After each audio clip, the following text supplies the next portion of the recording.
Mzee Joshua, na kuhakikishia hizo ekari 10 za shamba ulizolipia nikulimie zitaisha leo leo. Kuna kijana wangu shupavu atamaliza leo. Basi sawa. Haya. Mzee Shirima naona anatutafuta kwa sababu kila siku anaongeza hatua moja mbele kwenye shamba letu. Nitamchinja. Mimi sijamaanisha mfikie huko, mngetengeneza tu makubaliano mazuri. Baba.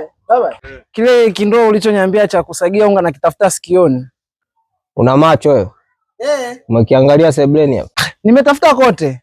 Kwenye uvungu wangu wa kitanda? Uvunguni sijaangalia, ngoja niangalie. Sikile pale.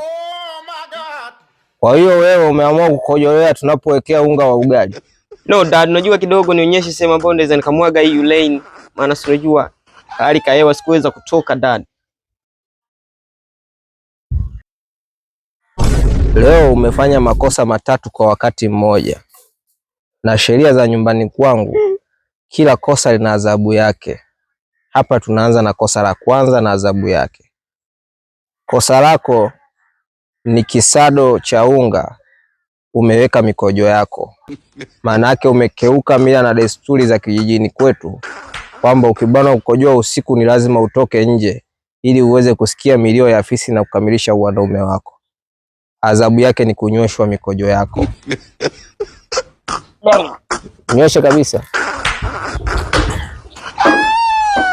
Mbona na mimi hukumu inanikuta?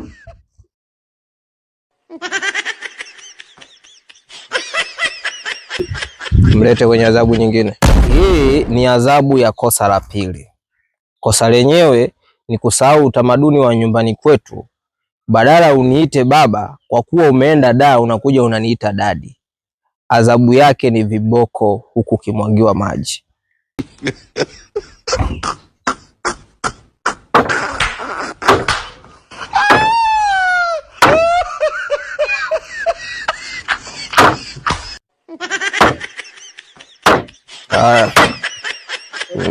Twende awamu ya 3 akasulubiwe.